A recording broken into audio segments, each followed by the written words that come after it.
So hello everyone and welcome to this video. So Delhi university ने यहाँ पर एक न्यू कोर्स को इंट्रोड्यूस किया है। बेसिकली न्यू कोर्स तो नहीं, आपका एक न्यू फॉर्मेट इंट्रोड्यूस किया गया है जो कि आ जाता है 1 ईयर पीजी एडमिशन। मींस जैसे आप मास्टर कोर्स करते हो दिल्ली यूनिवर्सिटी में, आप फिजिक्स में, केमिस्ट्री में, या फिर आप आर्ट्स कोर्स में, या फिर आप कॉमर्स कोर्सेज में मास्टर कोर्स करते हो, पोस्ट ग्रेजुएशन कोर्स करते हो, वो जनरली आपका 2 ईयर्स का रहता है और उसमें हमारे 4 सेमेस्टर होते हैं। बट यहाँ पर दिल्ली यूनिवर्सिटी ने इस साल से आपका एक न्यू कोर्स इंट्रोड्यूस किया है जो कि आपकी बेसिकली है 1 ईयर पीजी। मींस इसमें सिर्फ आपके 2 सेमेस्टर होंगे और एक साल में आप अपनी डिग्री कंप्लीट कर लोगे, बेसिकली मास्टर डिग्री कंप्लीट कर लोगे। और फिर आगे आप किसी भी प्रोजेक्ट, पीएचडी या फिर किसी और अदर एग्जाम के लिए जाना चाहते हो तो आप इजिली फ्री हो जाओगे। मतलब 2 साल आपको अपने मास्टर्स में नहीं लगाने पड़ेंगे, जस्ट आप 1 ईयर करके एग्जैक्ट आप अपना आगे की जो स्टडी है वो कंटिन्यू कर सकते हो। तो क्या ये 1 ईयर डिग्री करना वर्थ इट रहेगा और क्या क्या कंप्लीट प्रोसेस है, दिल्ली यूनिवर्सिटी की जो रूल्स एंड रेगुलेशन है, एलिजिबिलिटी क्राइटेरिया है, फॉर्म फिलिंग कैसे होगी, क्या कंप्लीट डेट्स आ जाती हैं, स्टेप बाय स्टेप मैं आपको सारी चीजें समझाने वाला हूं। बाकी अगर आपका कोई डाउट आ जाएगा आप उसको कमेंट बॉक्स में लिख देना। देखो सबसे पहले आप यहाँ पर ऑफिशियल वेबसाइट पे देख सकते हो, यहाँ पर दिल्ली यूनिवर्सिटी ने ये इसी साल यहाँ पर एक न्यू आपका प्रोग्राम लॉन्च किया है 1 ईयर पीजी एडमिशन। तो जनरली जो भी कोर्सेज आपके पीजी में 2 ईयर्स के होते थे वो 2 ईयर्स के भी हैं अभी भी, बट अगर कोई स्टूडेंट उसको 1 ईयर करना चाहता है तो वो 1 ईयर भी कर सकते हैं। अब यहाँ पर सबसे पहले हम रजिस्ट्रेशन लिंक पर देखें तो रजिस्ट्रेशन लिंक पे आप यहाँ पर रजिस्टर कर सकते हो और इसमें जो मेन इंफॉर्मेशन आती है सबसे पहले तो आप डेट्स ही देख सकते हो। 4 जुलाई से आपका ये स्टार्ट हो चुका है and 11 July is the last date. तो जो भी बच्चे रजिस्टर करना चाहते हैं जल्दी से रजिस्टर कर देना, ऑन अराउंड 1 वीक का ही आपको यहाँ पर टाइम मिला है। बाकी किस तरीके से रजिस्टर करना है, क्या सब कुछ रहता है वो मैं आपको वीडियो में आगे बताने ही वाला हूँ। चलो स्टार्ट करते हैं। सबसे पहले जो इन्फॉर्मेशन है बुलेटिन है उसको मैं आपको समझा देता हूं बिकॉज उसमें ही हमारी जो सबसे मेन इंफॉर्मेशन है वो रहती है। सबसे पहले हम बात करें अपनी 1 ईयर पीजी प्रोग्राम की, तो ये आपका 1 ईयर पूरे 1 ईयर का आपका रहने वाला है। और इसकी अगर हम बात करें तो ये आपकी सभी फैकल्टीज में आपको देखने को मिलेगा, जैसे कि आर्ट्स में applied social science, humanities, education, interdisciplinary applied science, music, arts और जो भी जितने भी आपके कोर्सेज है सब जहां पर आप ये 1 ईयर का जो पीजी प्रोग्राम है बेसिकली कोर्सेज को कर सकते हो। बाकी यहाँ पर जो बात रहेगी मतलब जो एलिजिबिलिटी क्राइटेरिया रहेगा, admission to the 1 year PG program listed in bulletin of information, ये टोटली बेस रहेगा on the merit scores obtained in containing 4 years of bachelor degree from the Delhi university. Means यहाँ पर ध्यान रखना सिर्फ जो यूनिवर्सिटी ऑफ दिल्ली के स्टूडेंट्स है वही इस प्रोग्राम को कर सकते हैं। अभी तक तो सिर्फ यही यहाँ पर ऐसा लिखा हुआ है जो 1 ईयर की डिग्री है। हो सकता है आने वाले टाइम में जो अदर आपके बेसिकली यूनिवर्सिटीज और अदर स्टेट्स के स्टूडेंट्स हैं वो भी शायद अप्लाई कर पाओ। अभी ये स्टार्टिंग मोड है तो सिर्फ यूनिवर्सिटी ऑफ दिल्ली के लिए है। As per respective program specific eligibility publish in the bulletin. तो आपको दो चीजें चेकआउट की जाएगी। सबसे पहले आपका जो एडमिशन होगा वो टोटली मेरिट बेस्ड होगा, जो कि आपने यहाँ पर 4 ईयर की जो बैचलर डिग्री की है दिल्ली यूनिवर्सिटी से, किसी भी कॉलेज से, आपके दिल्ली यूनिवर्सिटी में बहुत सारे कॉलेजेस आ जाते हैं 69+ कॉलेजेस, तो वहां से अगर आपने कोई भी 4 ईयर की बैचलर डिग्री करी है तो उसमें आपके जो टोटल बेसिकली मार्कशीट में जितने मार्क्स है वो चेकआउट किए जाएंगे। और जो आप डिग्री आगे 1 ईयर की करना चाहते हो उसकी मिनिमम एलिजिबिलिटी क्राइटेरिया वो आपको फुलफिल करना होगा, वो अभी मैं आपको बताने वाला हूँ। उसी के साथ साथ जैसे हमें पता है दिल्ली यूनिवर्सिटी और इंस्टीट्यूट को भी रन करता है, जैसे एसओएल हो गया, एनसीवेब हो गया। तो अगर आपने यहाँ पर अगर आप 4 ईयर की बैचलर डिग्री करना चाहते हो और आपने स्कूल ऑफ ओपन लर्निंग से डिग्री की है, या फिर जो एनसीवेब है मतलब बेसिकली वुमेन का जो कॉलेज आ जाता है ओपन कॉलेज, तो भी आप यहाँ पर अप्लाई कर सकते हो for the 1 year PG program. Means overall कह सकते हैं कि जितने भी यूनिवर्सिटी ऑफ दिल्ली के स्टूडेंट्स है वो सब यहाँ पर 1 ईयर पीजी प्रोग्राम के लिए एलिजिबल आ जाते हैं। बाकी 1 ईयर पीजी प्रोग्राम में application applicable for the provisional admission 1 year PG programs, वो जो रूल्स है वो सारी चीजें मैं आपको बताऊंगा। बात करें यहाँ पर आपको एक तो मिनिमम एलिजिबिलिटी क्राइटेरिया और एक आपकी प्रोग्राम स्पेसिफिक एलिजिबिलिटी क्राइटेरिया, ये दोनों फुलफिल करना होगा। मिनिमम एलिजिबिलिटी क्राइटेरिया ये है कि आप यूनिवर्सिटी ऑफ दिल्ली के स्टूडेंट होने चाहिए, 4 ईयर की डिग्री आपने कंप्लीट कर ली होनी चाहिए। और जो प्रोग्राम स्पेसिफिक एलिजिबिलिटी है वो हम अभी चेकआउट करने वाले हैं। बाकी यहाँ पर आपकी रजिस्ट्रेशन फीस भी रखी हुई है जो आप कुछ इस तरीके से चेकआउट कर सकते हो, फॉर्म फिलिंग के टाइम ये आपको यूज होगी। बाकी यहाँ पर ध्यान रखकर कोई भी कैंडिडेट 1 ईयर पीजी प्रोग्राम की जो एलिजिबिलिटी क्राइटेरिया उसको फुलफिल नहीं करता है तो उसको यहाँ पर मतलब एडमिशन नहीं मिलेगा। बेसिकली अगर वो रजिस्टर भी कर देता है तो उसका यहाँ पर उसको सीट एलोकेशन नहीं किया जाएगा। बाकी ये मैं जो पूरी पीडीएफ है ये मैं अपने व्हाट्सएप चैनल में शेयर कर दूंगा, तो आप इसको वहां से डाउनलोड करके अच्छे से पढ़ सकते हैं। कोई भी अगर आपको डाउट होगा वो आप वहां पर मेरे से डायरेक्ट भी पूछ सकते हैं। Also you can join my 1-to-1 mentorship program, जहां पर आप मेरे से अपने 1-to-1 डाउट क्लियर कर सकते हो। Admission, college admission and Delhi university से रिलेटेड मैं अपना एक्सपीरियंस भी आपको से शेयर करूंगा। कोई भी आपका डाउट है आप वीडियो कॉल के थ्रू सारी चीजें यहाँ से क्लियर कर सकते हो। डिस्क्रिप्शन में आपको लिंक मिल जाएगा। आगे हम बात करें, बाकी ये सब चीजें आप पढ़ सकते हो, जो इंपॉर्टेंट चीजें आपको जाननी चाहिए वो मैं आपको बताता हूँ। बाकी यहाँ पर देखो एडवाइस किया गया है सभी स्टूडेंट्स को, the candidates are advise to keep the login credential, like आपका लॉगिन आईडी और पासवर्ड, ये आपको ध्यान से रखना है जब भी आप मतलब कि अपने आप को रजिस्टर कर लोगे। अब बात करें यहाँ पर कौन कौन से कोर्सेज, तो आप यहाँ पर फैकल्टी ऑफ आर्ट्स में देख सकते हो, एमए के आपके सभी कोर्सेज मिल जाएंगे। आप यहाँ पर सोशल साइंस में देख सकते सकते हो। आप यहाँ पर फैकल्टी ऑफ साइंस में देख सकते हो। स्पेशली अगर मैं अपने कोर्स की बात करूँ तो यहाँ पर आपका एमएससी इन फिजिक्स आप ये कर सकते हो। फिजिक्स एंड एस्ट्रोफिजिक्स जनरली आपका 2 इयर्स का होता है, बाकी आप एमएससी इन फिजिक्स 1 ईयर का कोर्स कर सकते हो। ऐसे आप यहाँ पर अदर डिपार्टमेंट्स में यहाँ पर चेकआउट कर सकते हो। Commerce department, maths department, social science department, ये सारी चीजें आप चेकआउट कर सकते हो।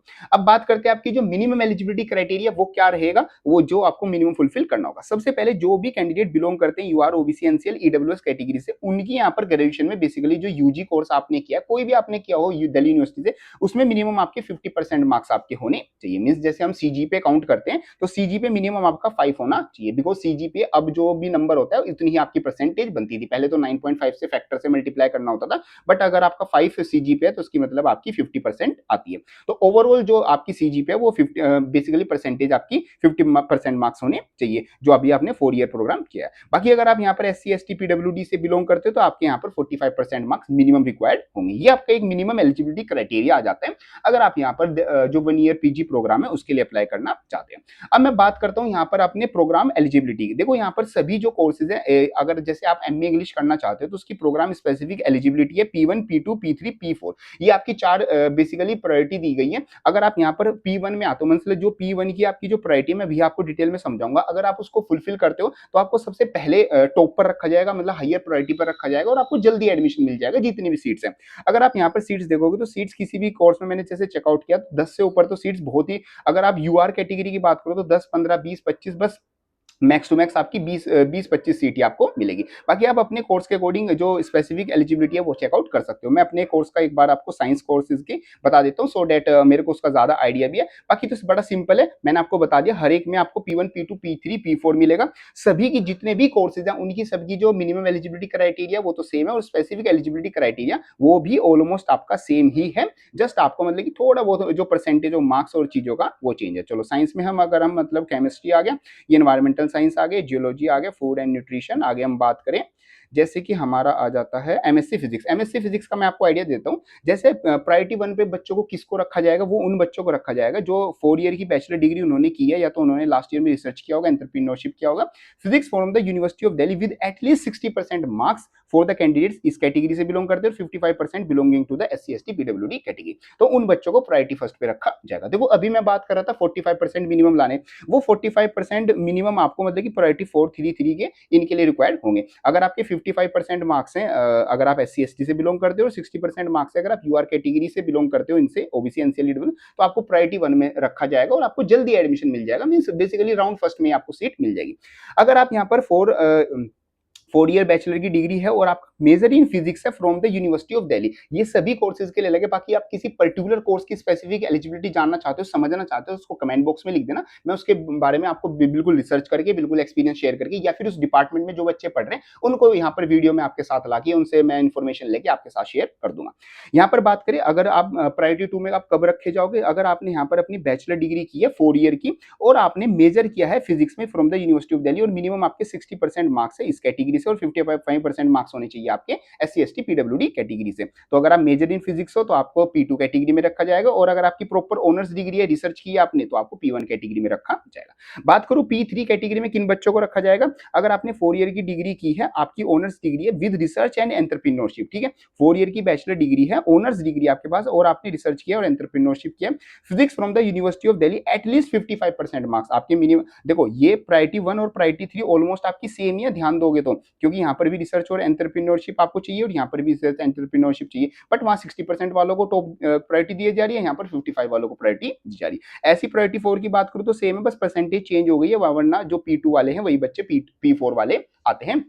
ये प्रायोरिटी इस तरीके से रखी जाएगी। तो फॉर एग्जांपल अगर यूआर कैटेगरी 18 सीट्स आती है तो 18 सीट्स में से फॉर एग्जांपल 20 बच्चों ने अप्लाई कर दिया, और 20 बच्चों में से यहाँ पर 6 बच्चे जो हैं वो प्रायोरिटी फर्स्ट के हैं, तो पहले इन 6 बच्चों को एडमिशन दे दिया जाएगा, बाकी जो अदर बच्चे हैं उनको बाद में एडमिशन दिया जाएगा। बाकी सीट्स आप देख सकते हैं, सीट्स मेरे हिसाब से काफी कम है। हो सकता है अभी ये फर्स्ट ईयर में मतलब अभी स्टार्ट हुआ है, तो हो सकता है नेक्स्ट ईयर तक आपकी सीट्स भी बढ़ जाए। बाकी अगर मैं यूनिवर्सिटी की बात करूँ तो न्यू क्लासेज और जो न्यू लेक्चर हॉल्स हैं वो बन चुके हैं। फिजिक्स डिपार्टमेंट का देखो मैं बता सकता हूँ, और मेरे हिसाब से जो क्लासेज है वो कंबाइंड वे में चलेगी, साइंस की एक जगह चल गई, कॉमर्स और अदर इस तरीके से चलेंगी, क्योंकि कोई नई बिल्डिंग, कोई ऐसा इंफ्रास्ट्रक्चर तो डेवलप नहीं किया। मेरे हिसाब से जो क्लासेस जहां पर 2 इयर्स की लगती हैं वहीं पर जनरली लगने वाली है, 1-2 रूम एक्स्ट्रा कुछ कंस्ट्रक्ट करके बनाया जाएगा। आगे चल के इन फ्यूचर अगर ये डिमांड ज्यादा रहती है तो हो सकता है ये आपका बढ़े। चलो इस तरीके से आपके सभी मतलब कि यहाँ से आप चेकआउट कर सकते हो, सभी आप एमएससी, एमए, एमए, एमकॉम जो भी आप करना चाहते हो उसकी जो स्पेसिफिक एलिजिबिलिटी है वो यहाँ से चेकआउट कर सकते हो। अब हम बात करते हैं रजिस्ट्रेशन किस तरीके से होगा और सीट एलोकेशन, मतलब बेसिकली मेन चीज एडमिशन कैसे मिलेगा, वही तो सबसे ज्यादा जरूरी है। सबसे पहले तो देखो आपको रजिस्टर करना होगा, मैंने ऑफिशियल वेबसाइट आपको दिखाई, सिंपल आपको अपनी बेसिक डिटेल फिल करके वो रजिस्टर करना होगा। रजिस्ट्रेशन के लिए आपको जो यूनिवर्सिटी ऑफ दिल्ली का आपका जो एनरोलमेंट नंबर है ना, सिंपल बस वो आपका वही यूज होगा। वो फिल करने के बाद आपको अपने एक पासवर्ड क्रिएट करना होगा, सिंपल आपका काम हो जाएगा। अगर आप कहते हो तो मैं आपको यहाँ पर रजिस्टर लाइव करके भी दिखा दूंगा, कमेंट बॉक्स में लिख देना, मैं आपको वीडियो जल्दी प्रोवाइड कर दूंगा। फिर आपको प्रोग्राम का सिलेक्शन करना होगा, आप कोई भी प्रोग्राम सेलेक्ट कर सकते हो, बस उसकी एक मिनिमम एलिजिबिलिटी और जो स्पेसिफिक एलिजिबिलिटी है वो फुलफिल कर देना, वरना साइंस वाला बच्चा कॉमर्स में, आर्ट्स में, कहीं भी मतलब कोई भी जा सकता है। फिर आपको सीट एलोकेशन हो जाएगा, जैसे आपका सिंपल यूजी का हुआ था ना, तो सेम ऐसे ही होगा। बाकी इन चीजों को, इन सारी सभी चीजों को 1-to-1 समझने के लिए और 1-to-1 गाइडेंस के लिए आप मेरे मेंटरशिप प्रोग्राम में ऐड हो सकते हो। डिस्क्रिप्शन में आपको लिंक मिल जाएगा, बैचेज आपको वहां पर मिल जाएंगे और प्रीफेंस के भी बैचेस मिल जाएंगे, सब चीज आपको डिस्क्रिप्शन में चेकआउट कर सकते हो। अब न्यू रजिस्ट्रेशन के लिए जैसे मैंने बताया, एनरोलमेंट नंबर और डेट ऑफ बर्थ ये आपकी यूज होंगी। उसके बाद आपको डिटेल्स फिल करनी होगी, अपनी पर्सनल डिटेल्स में ये सारी चीजें आपको फिल करनी होंगी। और डिटेल्स फिल करने के बाद आपको कुछ डॉक्यूमेंट्स अपलोड करने होंगे, जो भी डॉक्यूमेंट्स, जैसे बेसिकली आपसे जो 4 ईयर की मार्कशीट है वो आपसे अपलोड कराई जाएगी, एक आपकी जो 10th की मार्कशीट है वो आपसे अपलोड कराई जाएगी, आधार कार्ड और सिग्नेचर, ये बेसिक चीजें आपसे अपलोड करी जाएंगी। फिर एकेडमिक सेक्शन में आपका ना कॉलेज का नेम और जो प्रोग्राम आप करना चाहते हो वो आपको यहाँ पर फुलफिल करना होगा। फिर आपको अपना जो भी फॉर्म है वो प्रीव्यू करना होगा, और अगर सारी चीजें सही हैं तो सिंपल आप यहाँ पर उसको सबमिट कर दोगे। उसके बाद आपका जो फेज 2 है वो स्टार्ट होगा, अभी उसकी डेट आउट नहीं हुई है, अभी तो आपका फेज 1 ही फॉर्म फिलिंग चल रही है। फेज 2 में बेसिकली आप यहाँ पर after the declaration result of 8 semester का जब आप रिजल्ट डिक्लेयर हो जाएगा, आपका फेज 2 का रजिस्ट्रेशन तब स्टार्ट होगा। ठीक, अभी जैसे रिजल्ट भी नहीं आया है, रिजल्ट भी ऑन अराउंड डेट तो आई थिंक एग्जैक्ट याद नहीं, चलो जब भी आ जाएगा आप कमेंट बॉक्स में बताना किस डेट को आ रहा है रिजल्ट, मैं एग्जैक्ट डेट नहीं मेरे दिमाग में नहीं आ रही, चलो कोई नहीं। वो रिजल्ट आने के बाद आप अपनी जो बेसिकली जो कोर्सेज हैं और जो कॉलेजेस हैं उनकी प्रेफरेंस बना सकते हो, सेम ऐसे जैसे आपने यूजी के स्टार्टिंग के टाइम पे बनाई थी। ठीक है, चलो फिर उसके बाद आपका सीट एलोकेशन होगा, तो सिंपल वही रूल है, सबसे पहले प्रायोरिटी 1 बच्चों को यहाँ पर प्रायोरिटी दी जाएगी, फिर P2 वालों को, फिर P3 वालों को, और फिर यहाँ पर P4 वालों को। तो बहुत कम सीट्स हैं मेरे हिसाब से यहाँ पर, इस बार देखा जाएगा कितने बच्चे अप्लाई करते हैं, तो अगर ज्यादा बच्चे अप्लाई कर देते हैं तो फिर P1 P2 वालों को ही चांसेस मिलेगा, सबसे ज्यादा P3 P4 वालों को देखते हैं किस तरीके से सारी चीजें रहती है। तो सिंपल ध्यान रखना, द कैंडिडेट्स विद, अगर आपका टाई ब्रेकिंग होता है तो कैंडिडेट अगर जिसके फर्स्ट 7 सेमेस्टर में ज्यादा मार्क्स होंगे तो उसको प्रायोरिटी दी जाएगी। अगर आपके 8 सेमेस्टर में 2 बच्चों के मार्क्स सेम आ गए तो फिर 7 के चेक किए जाएंगे, फिर ऐसे 6 के, और फिर ऐसे 100 5-4 जिसके फर्स्ट में सबसे ज्यादा मार्क्स आए उसको मिल जाएगा। तो इसलिए मैं पहले से कह के चलता हूँ, यूजी में फर्स्ट सेमेस्टर से अच्छी सीजीपीए बना के चलो, फिर लास्ट में टेंशन दिक्कत नहीं होती। बाकी जो रिजर्वेशन क्राइटेरिया वो सब कुछ सेम रहेगा जैसे यूनिवर्सिटी ऑफ दिल्ली और according to the government rule रहता है उस तरीके। अब बात करते हैं सीट एलोकेशन किस तरीके से होगा, तो सीट एलोकेशन में अगर आप किसी भी कॉलेज की कट ऑफ क्लियर कर देते हो, जो भी बेसिकली वहां पर मार्क्स बनते हैं, मेरिट क्लियर कर देते हो, तो आपको यहाँ पर सीट अलॉट कर दी जाएगी। उसको आपको यहाँ पर सबसे पहले एक्सेप्ट करना होगा, अगर आप सीट को एक्सेप्ट नहीं करते हो तो आपको एडमिशन प्रोसेस से बाहर कर दिया जाएगा। आप मिनिमम एलिजिबिलिटी क्राइटेरिया और program specific eligibility criteria and जो वैलिडिटी वैलिड डॉक्यूमेंट्स हैं आपके, वो सब कुछ सही होने चाहिए और ये दोनों चीजें फुलफिल होनी चाहिए, तो आपका यहाँ पर जो एडमिशन है वो यहाँ पर कंप्लीट कर दिया जाएगा। बाकी यहाँ पर देखो अभी फीस के बारे में कुछ मतलब ऐसे नोट आउट नहीं हुआ कि कितनी फीस रहेगी, कितना रहेगा। बाकी मेरे हिसाब से ज्यादा कुछ नहीं, मेरे हिसाब से 10 से लेके 30,000 के बीच में आपकी सभी कोर्सेज की फीस रहने वाली है, डिपेंडिंग अपॉन द कोर्स। बाकी हो सकता है फीस का जो लिस्ट है वो जल्दी आउट हो जाए, वो भी मैं आपको जल्दी बता दूंगा। तो admission to the provisional allocated seat, सबसे पहले आपको यहाँ पर अपनी एडमिशन फी पे करनी होगी, जो भी मेरे हिसाब से जितनी भी रहेगी वो आपको फी पे करनी होगी, तभी आपका एडमिशन कंफर्म होगा। बाकी ध्यान रखना, ऑल कंसर्न मस्ट, मतलब कि आपको सारी चीजें यहाँ पर ध्यान रखनी होगी कि जो आप फी पे कर रहे हो सही से पे करना, बेसिक जो इन्फॉर्मेशन होती है वो। बाकी आप यहाँ पर आपका एडमिशन कैंसिल भी हो सकता है अगर आप इनमें से कोई भी गलती कर देते हो, बेसिकली आप अपनी टाइम से फी पे नहीं करते, या फिर कोई डॉक्यूमेंट गलत निकल जाता है, या मिनिमम एलिजिबिलिटी क्राइटेरिया फुलफिल नहीं करते, या फिर स्पेसिफिक एलिजिबिलिटी क्राइटेरिया फुलफिल नहीं करते, तो ये सारे रीजन है, आपका एडमिशन कैंसिल कर दिया जाएगा। तो चीजों का यहाँ पर ध्यान रख के चलना। पेमेंट फेलियर वही है कि मतलब आप पे कर रहे हो और फेल हो गया तो फिर आप मतलब इस तरीके से पे कर सकते हो, कोई बड़ी वाली चीज नहीं है। अब कुछ रिफंड पॉलिसी भी है, जैसे बच्चों ने एडमिशन ले लिया बट उनका मन नहीं है करने का, तो आप क्या करोगे, यहाँ पर आपको रिफंड विड्रॉल कर लोगे, तो आपको जो एडमिशन फी है वो टोटल यहाँ पर रिफंड कर दी जाएगी। बट अगर यहाँ पर आप सही से रिफंड नहीं करते हो, टाइम से रिफंड अपनी विड्रॉल नहीं करते हो एडमिशन, तो फिर आपको यहाँ पर मतलब कि रिफंड नहीं दिया जाएगा। बाकी जो एप्लीकेशन फी है वो रिफंड नहीं करी जाएगी, मीन्स आपने स्टार्टिंग में जो 250 रुपीज़ फिल किया ना वो नहीं करे जाएंगे। जो 10-20 हज़ार 30 हज़ार रुपए आप यहाँ पर फी पे करोगे ना अपनी कोर्स की, सिर्फ वो आपको वापस की जाएगी। तो इस तरीके से आपका पूरा मतलब कि बेसिकली आ जाता है आपका 1 ईयर का पीजी प्रोग्राम। बाकी आप यहाँ पर सारी चीजें चेकआउट कर सकते हो। बाकी जो रिजर्वेशन है, लिस्ट ऑफ डॉक्यूमेंट्स आपकी ये रहने वाली है, तो आप इसको जरूर चेकआउट कर लेना। इसके लिए मैं सेपरेट वीडियो भी बना दूंगा। तो होप करता हूँ सारी चीजें आपको अच्छे से समझ में आ गई होगी। बाकी कोई डाउट आता है आप यहाँ पर कमेंट बॉक्स में लिख देना। बाकी आपको करना चाहिए नहीं करना चाहिए इसके लिए मैंने सेपरेट वीडियोस भी बना दिए। बाकी आप अपनी जो एक्सपीरियंस है, कोई भी आपकी डाउट्स हैं, वो सब यहाँ पर कमेंट बॉक्स में शेयर कर सकते हैं। और ऑल्सो 1-to-1 मेंटरशिप प्रोग्राम आपको डिस्क्रिप्शन में मिल जाएगा, वहां से आप जरूर चेकआउट कर लेना। मिलते हैं अपनी नेक्स्ट किसी हेल्पफुल वीडियो में, तब तक के लिए थैंक यू।